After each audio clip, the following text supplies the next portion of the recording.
Alright Ustaz. Okey. Okey, boleh Okey, mula. insyaAllah. InsyaAllah sebelum kita mulakan kita punya perkongsian pada malam ni, insyaAllah kita buka dengan umul kita Al-Fatihah.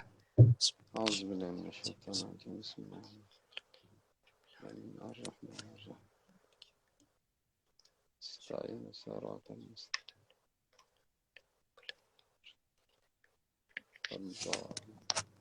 Alhamdulillahirrabbilalamin. Wassalatu wassalamu ala ashrafil anbiya wal mursalin wa ala alihi wa sahbihi ajma'in. Amma ba'd. Jadi Assalamualaikum warahmatullahi wabarakatuh kepada Ustaz dan juga kepada semua penonton yang sedang menonton. Jadi Alhamdulillah dapat lagi kita bersama pada malam ni untuk kita dalam satu majlis untuk kita mentadabbur ayat Al-Quran iaitu surah Al-Fatihah. Jadi bersama kita pada malam ni iaitu Dr. Khairul Anwar bin Muhammad, iaitu pensyarah FQS dan juga mantan pengarah Ustaz Islam. Jadi sihat Ustaz? Ya, alhamdulillah sihat. Macam mana Ustaz dekat rumah setakat ni, apa yang Ustaz buat secara hari-hari kat rumah? Okey, alhamdulillah PKP ni ana berada di rumah, kat rumah ni ialah bersama dengan keluarga lah. Hmm. Apa dia ni, kita ada program lah. Keluarga tu ada program sikit. Juga kita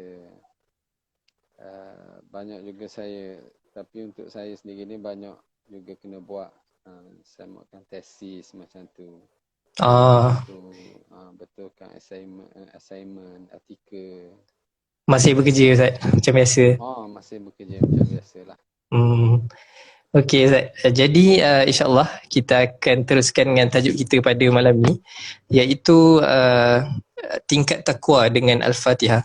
Jadi untuk perbincangan yang pertama, mungkin Ustaz boleh mulakan dengan menjelaskan apa maksud surah Al-Fatihah dan maksud keseluruhan bagi surah Al-Fatihah tersebut. Tafadhal masykurah. Okey, bismillahirrahmanirrahim. Alhamdulillah wassalatu wassalamu ala Rasulillah wa ala alihi wa sahbihi wa man wala wa ba'd. Assalamualaikum warahmatullahi wabarakatuh. Jadi saya amat terima kasihlah kepada tuan moderator, pengarah SPMM kan tak? Tak, saya setiausaha.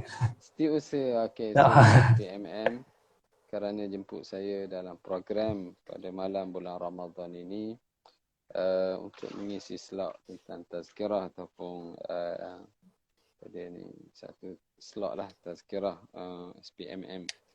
Tajuk yang diberikan adalah berkaitan dengan tingkatkan takwa melalui suratu Al-Fatihah. Jadi suratul Fatihah ini sebagaimana kita maklum bahawa dia adalah satu surah yang mana berada di permulaan Al-Quranul Karim. Quran 114 surah, permulaannya adalah suratul Al-Fatihah. Jadi suratul Fatihah ini surah yang Allah Subhanahu wa taala mulakan Al-Quran, dan dia amat pentinglah di mana kita bacanya setiap hari. Dalam setiap kali kita sembahyang, kita mesti baca suratul Fatihah di setiap rakaat. Itu kelebihan suratul Fatihah dan merupakan rukun dalam sembahyang. Jadi kalau tidak ada suratul Fatihah, bermaksud tidak sah sembahyang seseorang itu. Okey. Jadi suratul Fatihah apabila diletak di depan Al-Quran dan juga dijadikan rukun dalam sembahyang, sudah tentu dia merupakan satu surah yang amat penting. Surah yang amat penting. Okey. Di mana kalau kita tengok dalam maksud makna suratul Fatihah ini, Allah Subhanahu wa taala bahagikan kepada tiga. Ada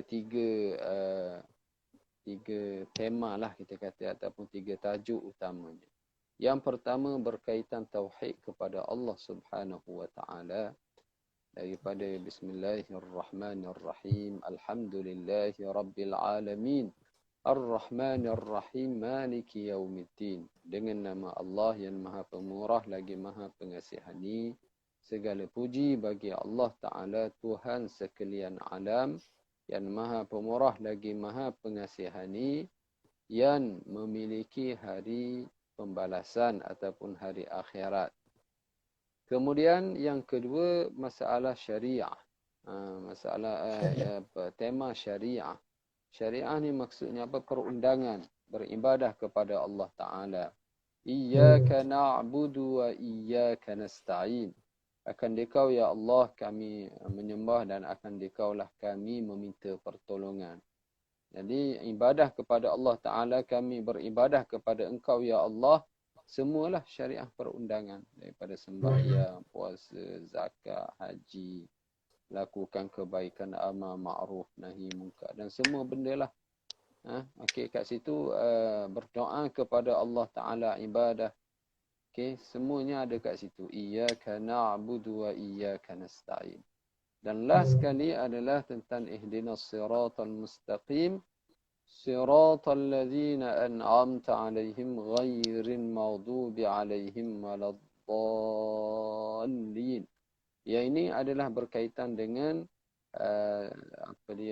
kisah para nabi-nabi dan juga kisah orang-orang yang Allah Ta'ala murka, antaranya adalah Yahudi, waladdallin, kisah kaum yang sesat. Sesat. Antaranya ialah Nasara. Mereka mengubah banyak fakta-fakta yang berada dalam kitab mereka itu, dan mereka telah berlaku sesat lah. Okay. Jadi secara umumnya itu ada 3 tema utamalah. Tauhid kepada Allah, ibadah dan juga kesadaan.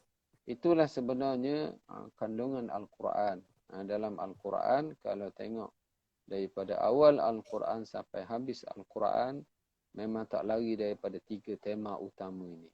Sama ada tauhid, sama ada ibadah, ataupun sama ada cerita para nabi-nabi ataupun para golongan yang Allah Ta'ala amat murkai dan juga golongan yang sesat daripada agama Allah. Itu secara kasar lah dia punya kandungan surah Al-Fatihah. Wallahu a'lam. Okay. Jadi menarik ya berkenaan dengan surah Al-Fatihah yang merangkumi 3 tema utama, iaitu Tauhid, Syariah dan juga kisah para Nabi, kisah orang yang murka dan juga kisah orang sesat. Jadi 3 tema ni telah merangkumi keseluruhan Al-Quran, Ustaz? Ya, betul. Okey, jadi berkenaan dengan surah Al-Fatihah juga, seperti yang kita kan setiap hari baca sekurang-kurangnya 17 kali kan dalam solat kita.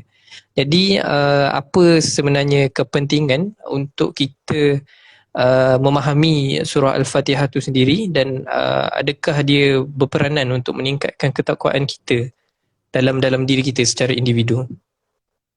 Okey, bagus soalan yang menarik jugalah. Sebab apa yang kita ulang surah Al-Fatihah ini sampai 17 kali yang wajib, 17 kali sehari semalam.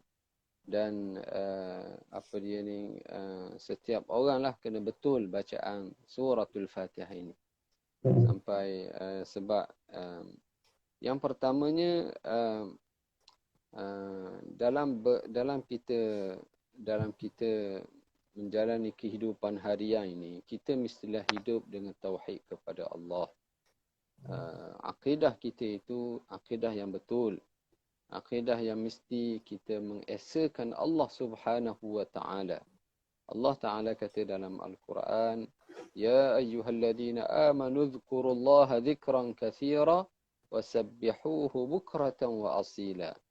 Wahai orang-orang yang beriman, ingatlah kamu kepada Allah dengan ingatan yang banyak dan tasbihlah kepadanya waktu pagi dan petang. Dalam surah itu dalam surah apa dia? Al-Ahzab.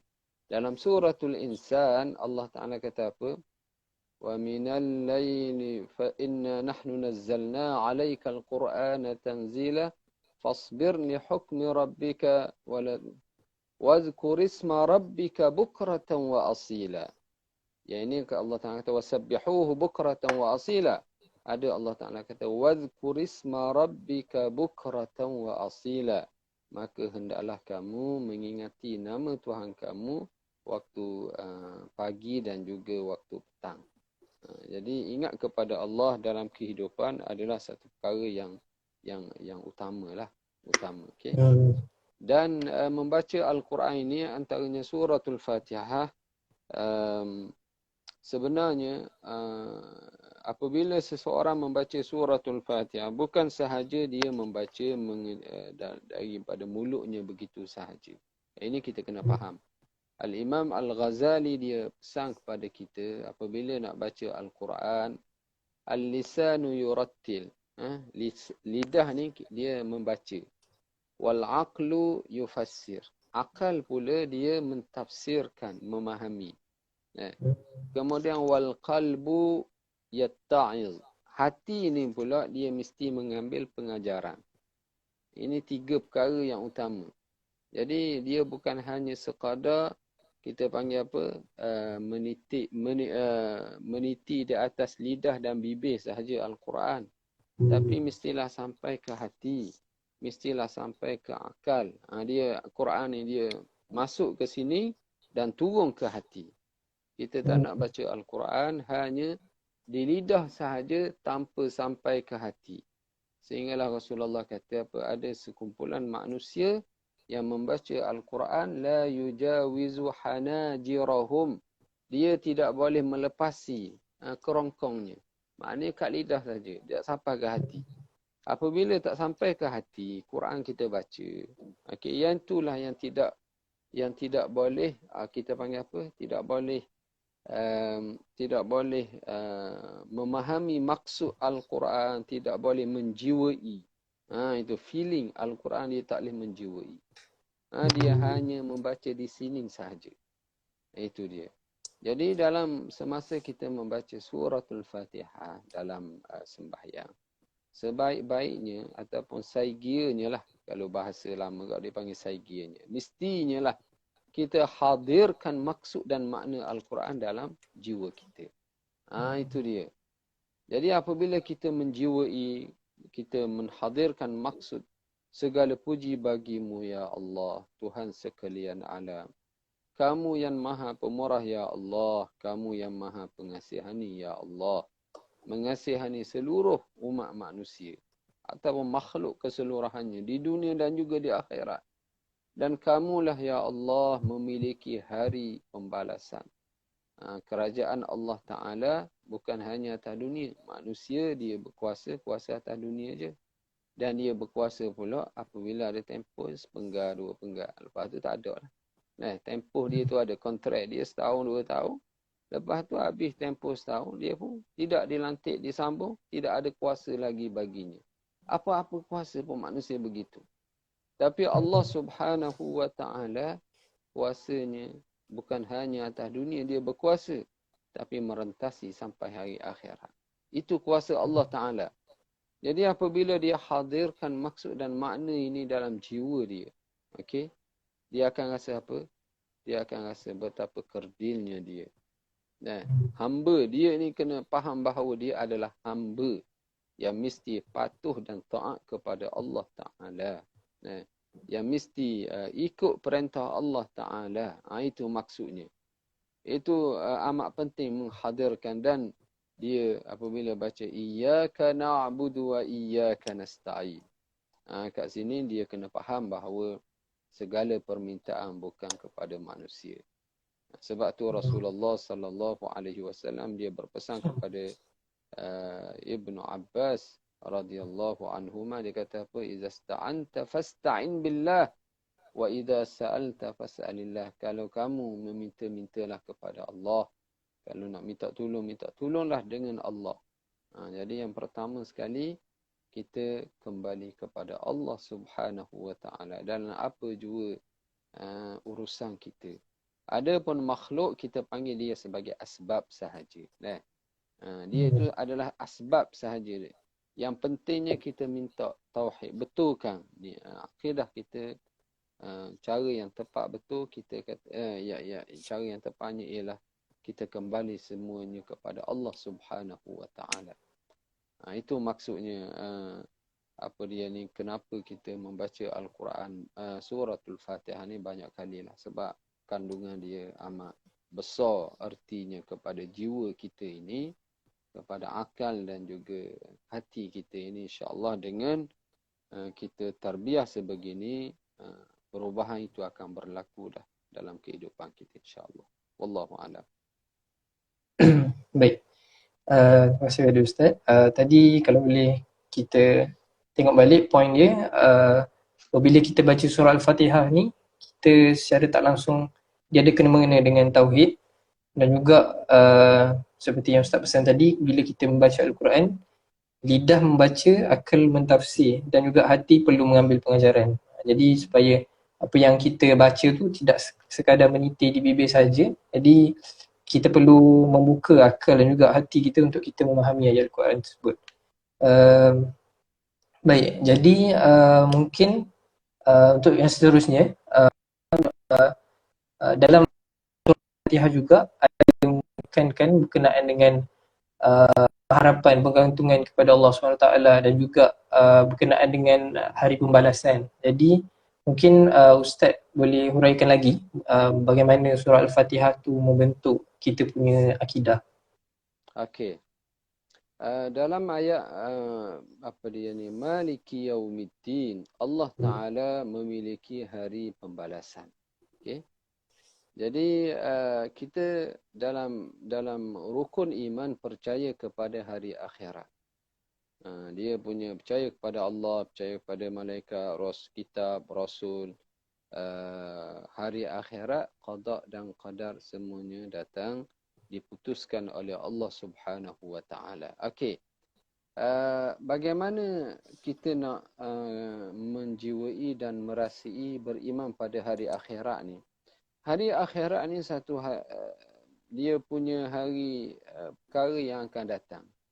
Perkara yang akan datang, yang Allah Subhanahu wa taala cuba jelaskanlah kepada manusia ini dalam bentuk masal, bentuk perumpamaan. Jadi zaman dahulu, zaman jahiliyah dahulu, orang tak faham tentang kehidupan hari akhirat ni. Sebab mereka sembah patung berhala yang tidak ada apa-apa pun patung berhala ni. Jadi mereka sembah perkara itu, dan mereka ni tidak ada akidah tentang percaya pada hari akhirat. Tiba-tiba Nabi kita datang, dia sebut berimanlah kamu pada hari akhirat. Jadi mereka mereka ni buat pertentangan yang begitu kuatlah terhadap dakwah Rasulullah sallallahu alaihi wasallam. Apa yang perlu kita faham tentang hari akhirat yang Allah Subhanahu wa taala cuba jelaskan dah. Dia jelaskan macam mana? Dia kata kama in anzalna dia kata wa huwa alladhi wal baladu at-tayyib yakhruju nabatuhu bi idni rabbih wal ladhi khabusa la yakhruju illa nakida kadza. La. Dia kata wadrib lahum mathalal hayatid dunya kama in anzalnahu minas sama' fakhtalata min, bukan juga seperti wa min ayatihi annaka taral arda khashi'ah. Okey, dan surah Fussilat. Wa min ayatihi annaka taral arda khashi'ah fa idza anzalna 'alayha al-ma' ihtazzat wa rabat. Gitu dia. Antara tanda-tanda kebesaran Allah Taala adalah annaka taral arda khashi'ah. Kamu melihat satu tanah itu dia tidak ada apa-apa pun, kering kontang. Kering kontang, tidak ada apa-apa pun. Kemudian fa idza anzalna 'alayha al-ma' ihtazzat, anzalna 'alayha al-ma' ihtazzat wa rabat. Kemudian turun air daripada langit kena membasahi bumi itu, kemudian tiba-tiba bumi yang kering kontang itu dia tergerak-gerak, dia gerak-gerak mengeluarkan ihtazzat warabat, innal ladzi ahyaha la muhyil mauta, sehinggalah bumi itu apabila air ada kat situ, dia menjadi subur dan tergerak-gerak mengeluarkan tanaman. Begitulah innalladzi ahyaha la muhyil mauta. Begitulah Allah Ta'ala menghidupkan bumi yang mati itu dengan tanaman-tanaman yang boleh naik. Begitulah Allah Ta'ala menghidupkan orang yang mati. Orang yang mati dalam kubur ni, ditanam semua tu, diibaratkan seperti apa dia, tanaman-tanaman yang tumbuh di atas bumi. Jadi ini misal contoh perbandingan yang orang musyrikin Makkah, kafir Makkah, orang yang tidak beriman, dia boleh tengok. Dia tanam tanaman hari ni, letak atas pokok tu, letak atas tanah, kemudian apabila subur tanah tu, tumbuh. Benih-benih semai itu tumbuh dengan hijau dan menghijau. Begitulah ibarat bagaimana Allah Ta'ala mengeluarkan manusia daripada kubur masing-masing ataupun daripada tanah. Begitu. Jadi itu satu perbandingan kalau kita fikir dengan baik, satu perbandingan yang real kita panggil dah, yang nampak dengan mata kepala, yang tidak mustahil bagi yang panggil apa, boleh bagi Allah Ta'ala mengeluarkan perkara tersebut. Okey. Jadi selagi Umayyah ataupun dikata Umayyah bin Khalaf, dia datang pada Rasulullah sallallahu alaihi wasallam, dia bawa satu tulang yang repuk dah sampai depan Rasulullah, lalu tulang tu dia tiup tulang yang repuk tu ada debu-debu, dia tiup tulang yang repuk di hadapan Rasulullah. Dia kata, ya Muhammad, ada ke tulang sebegini dah repuk akan dibangkit oleh Allah Ta'ala, akan dibangkit oleh Allah Tuhan yang repuk sebegini. Jadi manusia ni apabila tanam, kemudian akan daging tak ada, tinggallah tulang pun akhirnya jadi repuk. Adakah dengan repuknya tulang tu, Allah akan bangkit dia menjadi manusia semula? Okey. Lalu Allah Ta'ala turun dalam ayat surah Yasin. Awalam yaral insanu anna khalaqnahu min nutfatin fa idza huwa khasimun mubin. وَضَرَبَ لَنَا مَثَلًا وَنَسِيَ خَلْقَهُ قَالَ, itu kata Umayyah bin Khalaf. قَالَ مَنْ يُحْيِي الْعِظَامَ وَهِيَ رَمِيمٌ. Siapakah yang akan membangkitkan tulang ini sedangkan dia dah jadi repuk dan jadi apa dia ni, berdebu dah, ramim, dah repuk dah. Lalu Allah Ta'ala, قُلْ yuhyiha alladhi ansha'aha awwala marrah. Katakanlah ya Muhammad, yang menghidupkan tulang yang kamu tiup tu adalah yang menjadikan dia dulu. Tulang tu asalnya orang yang perfect dan sempurna, ada kepala, ada tangan, ada kaki, ada perut. Siapa yang buat tulang ni dulu jadi orang yang sempurna, perfect? Dialah juga Allah Ta'ala. Allah Ta'ala jugalah yang akan membangkitkan semula tulang ni menjadi manusia. Tak jadi pelik lah. Okay. Jadi apabila kita faham bahawa adanya hari akhirat ni hari pembalasan. Jadi oleh kerana itu orang Islam, apabila dia tahu kehidupan dia ni bukan hanya berakhir dengan berakhirnya kematian, tapi ada hari pembalasan, maka sudah tentu dia akan lakukan perkara-perkara yang Allah Ta'ala arah, meninggalkan apa yang larang. Sebab kalau melanggar perintah Allah Ta'ala atas dunia, maka dia akan dikenakan hukuman pada hari akhirat. Itu dia punya saripati kenapa kita beriman pada hari akhirat.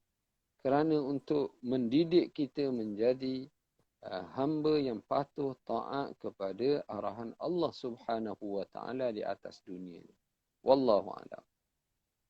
Baik, terima kasih kepada Ustaz atas penjelasan berkenaan macam mana surah Al-Fatihah tu berkait dengan akidah kita kan. Jadi macam yang Ustaz terangkan tadi, ada daripada surah Fussilat dan juga daripada surah Yasin, kisah Umayyah bin Khalaf. Jadi secara rangkumannya, kenapa surah Fatihah berkaitan dengan akidah adalah supaya dan juga berkaitan dengan hari kebangkitan supaya ia membuatkan kita menjadi seorang hamba yang beramal soleh lah dan juga mengharapkan balasan di hari akhirat nanti.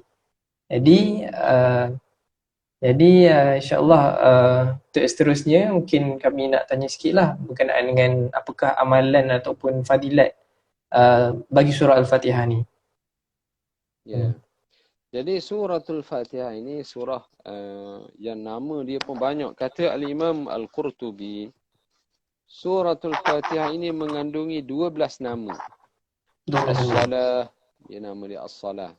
Sebab Rasulullah kata, qasamtu as-salata baini wa baina 'abdi nisfain. Rasulullah meriwayatkan daripada Allah Ta'ala. Aku bahagikan as-salah, maknanya suratul Fatihah ini. Ada dua bahagian. Nama dia juga ada suratul hamd kerana permulaan ayatnya Alhamdulillahi Rabbil Alamin. Namanya juga Fatihatul Kitab. Namanya juga adalah Ummul Kitab. Ini dalam pendapat ramai ulama nama dia kata Ummul Kitab suratul Fatihah. Ada yang namakan dia juga Ummul Quran. Okay, Ummul Kitab, Ummul Quran, dan ada yang menamakan dia sebagai As-Sab'ul Masani, 7 ayat yang diulang-ulang pada setiap rakaat sembahyang, wal Quran al-Azim, Asy-Syifa, kerana Rasulullah kata Fatihatul Kitab syifa'un min kulli apa dia ni, Fatihatul Kitab itu adalah penawar bagi semua racun. Ini kena ada keyakinan yang tinggilah. War-ruqyah, ruqyah, penawar, ruqyah. Liqaulihi sallallahu alaihi wasallam, man raqa biha sayyidul hayy ma adraka annaha ruqyah. Kamu, macam mana kamu tidak tahu bahawa dia adalah ruqyah? Al-asas nama suratul Fatihah. Okey. Antara lepas tu al-wafiyah. Al-wafiyah yang sempurna, wal kafiyah. Kafiyah. Itu 12 nama, tetapi nama suratul Fatihah yang paling masyhurnya ada 3. Al-Fatihah, Ummul Kitab dan As-Sab'ul Masani. Okey. Jadi 3 ni adalah nama kepada surah tu Al-Fatihah. So soalan tadi apa dia? Mungkin saya boleh share amalan dan juga fadilat bagi surah Al-Fatihah. Jadi nama-nama yang berbeza ni dia menggambarkan kepada fadilat-fadilat yang berbeza lah.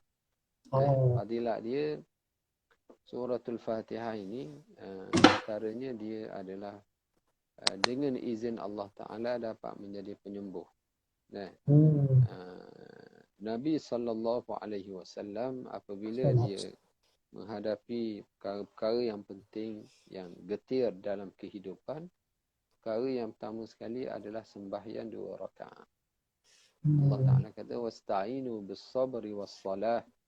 Minta tolonglah kamu dengan kesabaran dan sembahyang. Jadi apabila dia sembahyang, dalam sembahyang tu ada suratul Fatihah untuk dibaca. Okey. Dan dia akan baca suratul Fatihah ini dan di situlah bermunajah kepada Allah Ta'ala, minta supaya Allah Ta'ala bagi perkenan terhadap musibah yang dihadapi.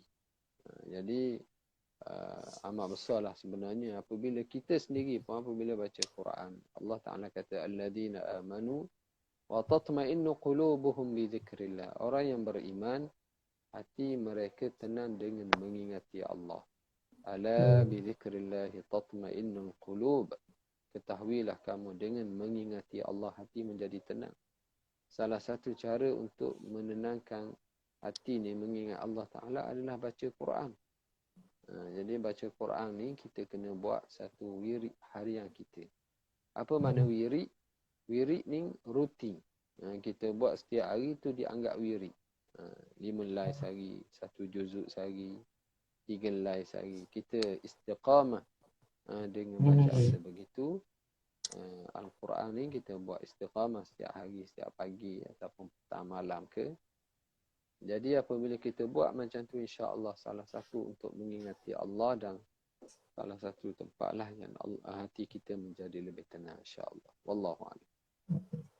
Jadi seperti yang Ustaz jelaskan, Al-Fatihah berperanan lah antara, ada banyak peranan surah Al-Fatihah dan semua 12 nama surah Al-Fatihah, dan juga antaranya adalah syifa lah, iaitu Al-Fatihah sebagai penyembuh dan juga penenang hati kita. Jadi untuk yang soalan yang terakhir daripada kami, lepas ni kita akan tengok pula soalan daripada penonton kalau ada. Jadi untuk soalan terakhir daripada kami, mungkin Ustaz boleh bagi nasihat untuk kami lebih memahami surah Al-Fatihah, dan juga mungkin Ustaz boleh Ustaz ingatkan berkenaan dengan apa kesalahan yang selalu kami biasa buat lah dalam bacaan Al-Fatihah ketika solat. Ya. Mm-mm. Apa dia ni, dalam kita, nasihat saya lah untuk orang yang baca suratul Fatihah ni, yang pertama sekali adalah kita baca mengikut apa yang tajwid yang betul lah. Kita baca tajwid yang betul dengan tenang, makhraj dia, sifat huruf, dan apa dia ni, waqaf, ibtida. Kita kena jaga semua benda tu. Sebab ada pernah berlaku seorang lelaki yang datang sembahyang di tepi Rasulullah sallallahu alaihi wasallam. Dia sembahyang dengan sembahyang yang laju, cepat. Baca Fatihah pun cepat, rakaat cepat, sujud cepat, semua cepat tanpa ada tumakninah.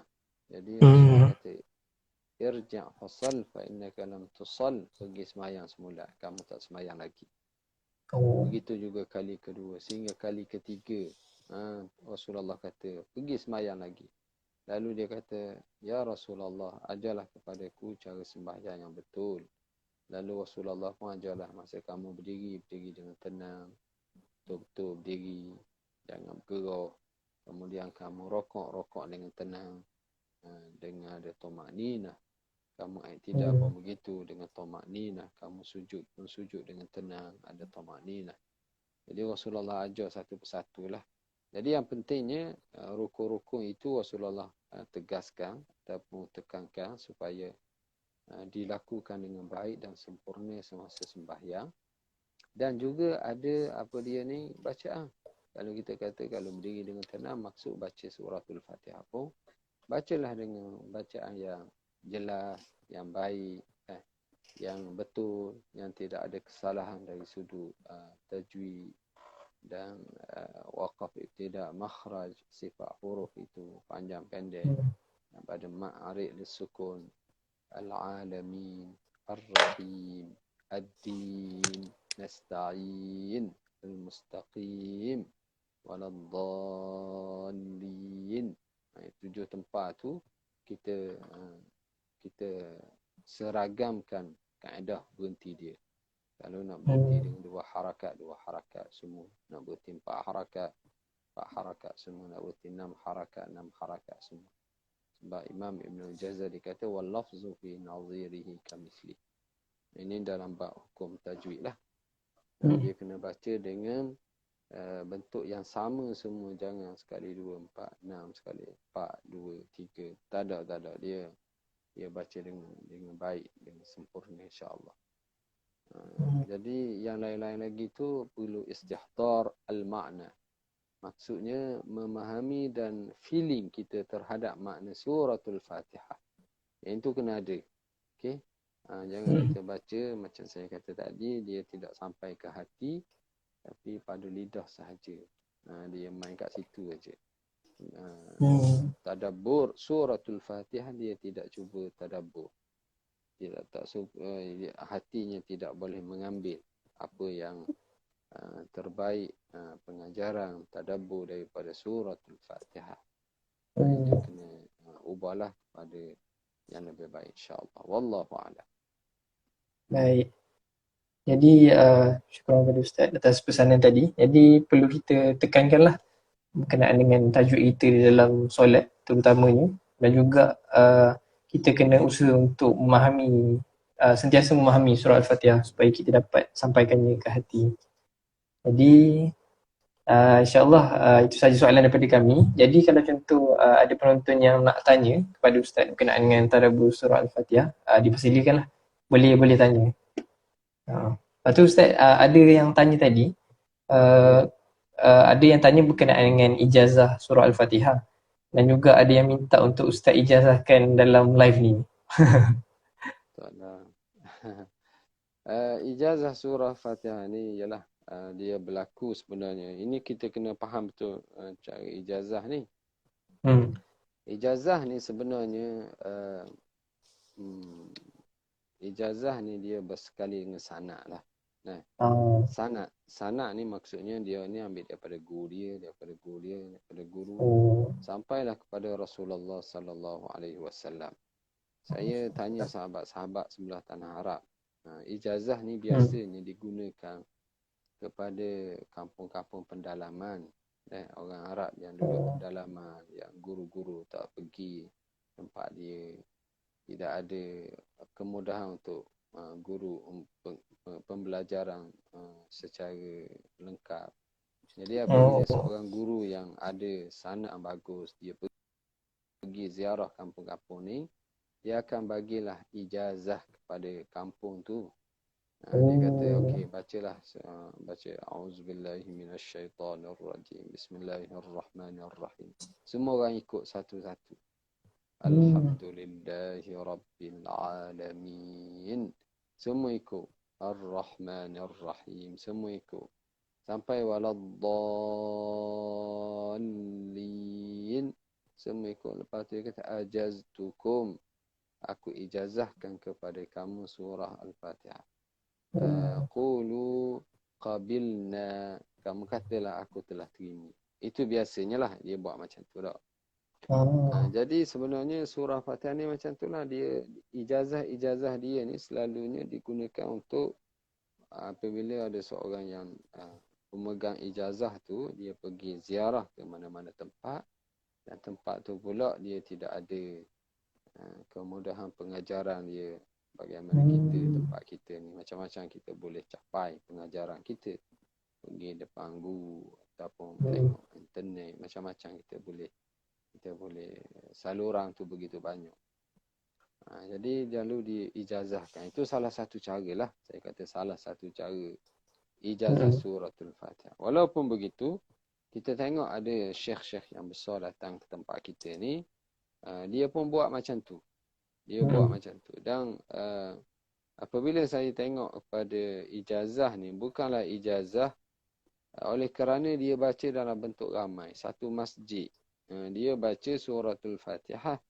A'udzubillahi minasyaitanirrajim. Satu masjid ikut. Bismillahirrahmanirrahim. Satu masjid ada 400 orang, 300 orang ikut bacaan dia. Sampai waladdallin. Lepas tu dia pun kata macam saya kata tadi, ajaztukum jami'an, aku ijazahkan kepada kamu suratul Fatihah. Faqulu qabilna, katakanlah kami terima. Jadi macam mana bentuk ijazah yang dia bagi itu? Bentuk ijazahnya saya tengok dia adalah satu sijil. Dia panggil sijil. Bahawa aku mengijazahkan kepada kamu mengikut apa yang aku ambil daripada guruku. Dan tanpa dia menyatakan nama guru dia secara detail sampai kepada Rasulullah sallallahu alaihi wasallam. Itu biasa. Walaupun begitu ada juga sahabat-sahabat saya nampak dia boleh dia diijazahkan daripada ijazah surah Fatihah ni sampai kepada Rasulullah SAW apabila dia ambil secara berdepan lah dengan guru tu, dan dia baca dia betul-betul. Yang tadi tu dia panggil ijazah ammah. Yang pertama baca satu masjid tu ijazah ammah. Ada pun kalau kita menghadap seorang sama seorang face to face, talaqi, kita panggil talaqi musyafahah. Ambil daripada guru, dia dengar dan dia betulkan sana sini dan dia ijazahkan. Biasanya ini kalau dia ada sanak yang lengkap dengan nama guru-guru, dia akan bagilah pada kita. Itu dia punya bentuk ijazah tu. Ada pun ijazah yang lain yang kata saya, kalau awak derma kepada madrasah saya RM200, saya bagi ijazah surah Fatihah. Itu tak boleh. Bukan, Oh. dia ijazah ni bukan base kepada derma RM2,000, RM3,200. Hmm. Ijazah ni dia base kepada bacaan seseorang. Hmm. Apabila guru tu dia berpuas hati dengan bacaan orang ni, dia akan bagi ijazah kepada orang tu. Bukan dia base lah, saya nak bagi duit RM400 kepada awak, lepas tu awak bagilah ijazah kepada saya. Tak boleh gitu. Hmm. Dia Dia macam dah bukan jual tanggung beli dah. awak. Dia bukan jual beli gitu. Hmm. Ataupun bukan hadiah dengan sebab kita sumbang apa-apa. Tak, dia tak boleh base pada macam tu. Itu tak betul lah. Kalau kita tengok kaedah ijazah sebegitu tak betul. Jadi bagi saya ijazah ni sebaik-baik kalau ada di kalangan itu nak, dia kena mengadap guru-guru lah. Yang memang dia praktis benda tu begitu. Saya bukan di kalangan praktis ijazahkan suratul Fatihah. Walaupun kita sama dengan guru-guru yang bagi tahu ni, ada setengah sahabat-sahabat dia praktis dan dia buat benda macam tu. Dan dia bukan semua surah dah. Beberapa surah sahaja yang ada dia panggil ijazah. Ijazah apa dia ni, sanad sebegini. Wallahu a'lam. Baik, faham. Baru saya pun jelas berkenaan dengan ijazah ni. Jadi macam itulah. Ya, alhamdulillah. Alhamdulillah. Jadi Ustaz ada soalan seterusnya. Ya. Ada yang Arif Hakimi bertanya, boleh ke Ustaz terangkan maksud hidayah dalam surah Al-Fatihah? Mungkin pada ayat ihdinas siratal mustaqim. Ya. Pada ayat ihdinas siratal mustaqim tentang hidayah dalam surah Al-Fatihah ini, okey. Ada beberapa pendapat lah tentang hidayah dalam surah.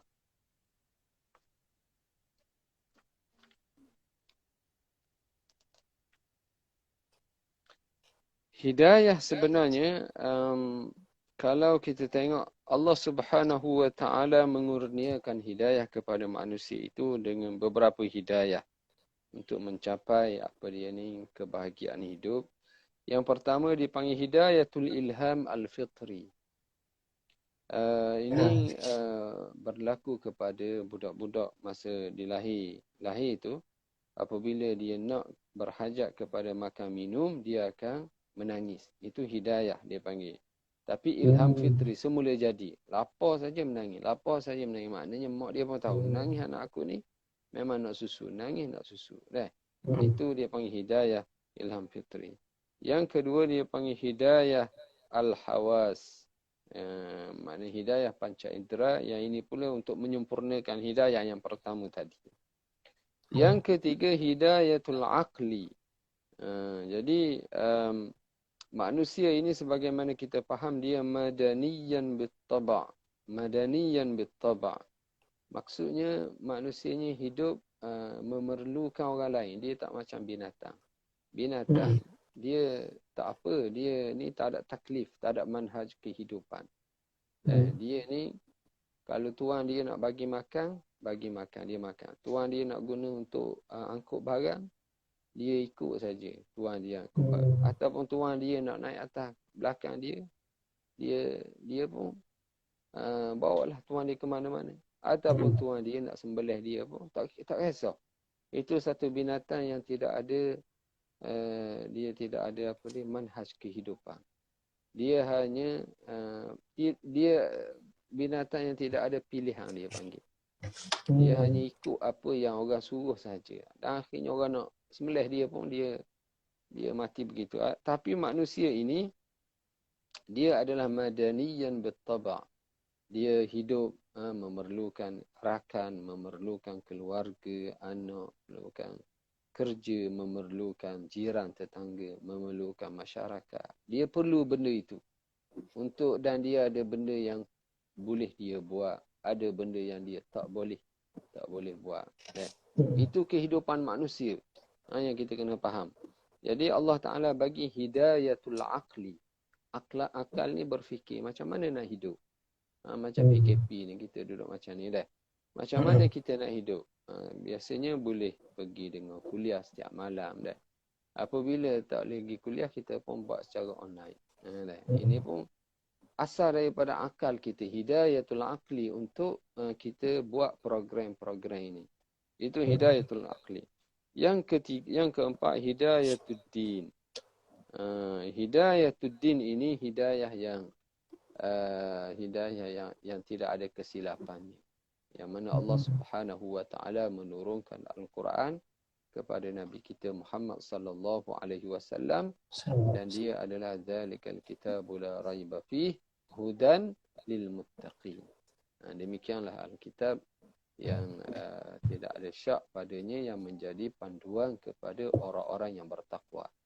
Jadi apabila kita menjadikan Al-Quran sebagai panduan hidup kita, sudah tentu dia adalah satu panduan yang tepat, panduan yang betul, panduan yang Allah Subhanahu wa taala redha. Yang kelima, hidayatul ma'unati wat taufiq lis-sayr fi tariqil khair. Ini hidayah untuk kita minta Allah Subhanahu wa taala tolong kita tetap di atas jalan yang benar. Kita kata dalam surah Al-Fatihah apa dia? Ihdinas siratal mustaqim.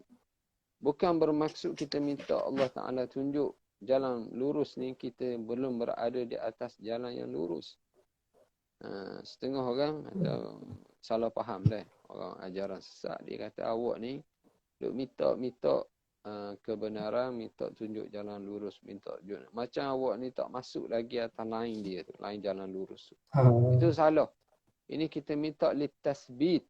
Bukan kita minta sebab kita duduk luar baru nak minta hidayah. Bukan begitu. Kita berada di dalam hidayah. Tapi kita minta itu litasbit. Untuk mengekalkan. Lil istimrar. Untuk meneruskan lagi hidayah ini.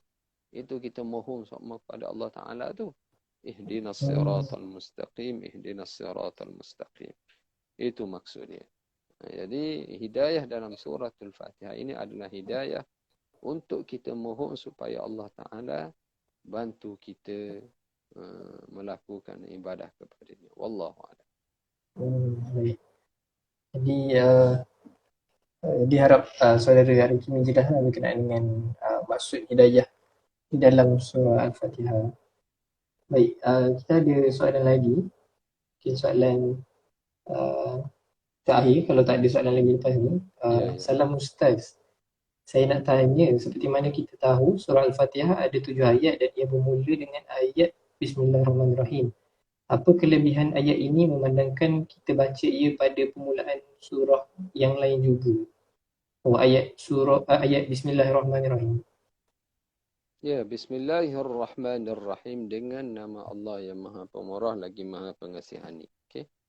Jadi untuk suratul Fatihah dia ayat yang pertama.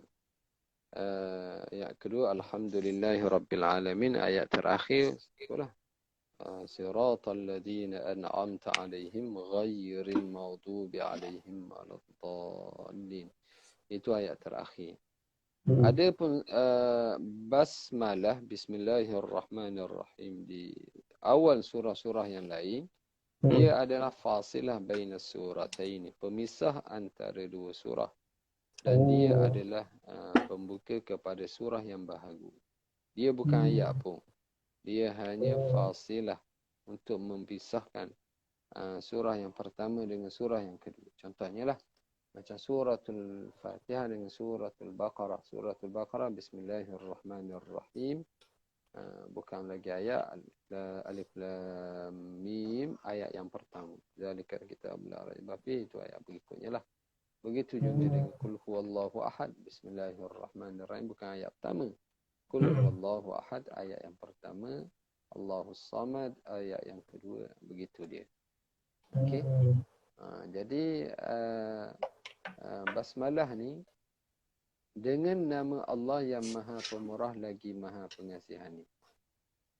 Rasulullah sallallahu alaihi wasallam dia bagi petunjuk kepada kita, setiap perkara yang kita nak buat mestilah dimulakan dengan Bismillahirrahmanirrahim. Kita nak makan, Samillah, sebutlah nama Allah. Bismillah sahaja ke Bismillahirrahmanirrahim, semua boleh. Kita nak sembelih bismillahirrahmanirrahim. Kita nak naik kenderaan bismillahirrahmanirrahim. Sehinggalah kita masuk, kita nak tidur, bismikallahumma ahya wa amut. Kita nak tidur pun. Jadi bismillah ni dengan nama Allah ni, dia adalah satu perkara yang amat penting. Tauhid yang utamalah. Jadi kita jangan tinggal dia. Sehinggalah apabila kita buat sesuatu perkara yang tidak ada basmalah, kita buat begitu saja. Naik kereta tak ada baca bismillahirrahmanirrahim. Sakhara lana hadza wa ma kunna lahu muqrinin. Makan pun tak sebut basmalah, minum tak sebut basmalah. Kita menulis, membaca tak baca basmalah, pengajaran ataupun belajar tak baca basmalah. Fahuwa aqta, kata Rasulullah. Dia tidak ada keberkatan padanya. Qillatul barakah. Maksudnya tidak ada keberkatan. Jadi kalau kita nak ambil keberkatan dalam kehidupan, kita kena lakukan sesuatu benda itu, kita lakukan dengan basmalah. Kita lakukan basmalah. Kita memang tak tinggalkan lafaz bismillah dengan nama Allah. Itu satu perkara yang amat penting lah, yang perlu kita amalkan setiap hari, insya-Allah. Wallahu a'lam. Ustaz, mungkin Ustaz boleh jelaskan juga kenapa ada surah yang tak dimulakan dengan bismillah. Itu dalam surah Taubah. Surah Taubah memang tidak ditulis basmalah di permulaannya. Dia terus kepada nama surah macam tu. Innallaha bikulli syai'in alim. Akhir suratul Anfal. Kemudian dia tulis surah At-Taubah ataupun surah Bara'ah. Kemudian terus kepada fasih bara'atun minallahi wa rasulihi ila alladhina ahadtum minal musyrikin. فسيحوا في الأرض 4 أشهر واعلموا أنكم غير معجز الله وأن الله مخزي الكافرين. أذان من الله ورسوله إلى الناس يوم الحج الأكبر أن الله بريء من المشركين ورسوله. Jadi tidak ada basmalah di situ. Litanzi, kata Al-Imam Asy-Syatibi, litanziliha bis-sayfi lasta mubasmila. Kerana turun dengan saif. Surah Bara'ah ni surah yang banyak cerita tentang peperangan. Peperangan Hunain, peperangan Tabuk. Dalam peperangan tidak ada keamanan. Sedangkan basmalah adalah keamanan. Ustaz, kita punya masa dah tinggal lagi 10 saat. Nanti kita akan tutup, lepas tu kita akan buka balik, lepas tu kita sambung dengan soalan Ustaz.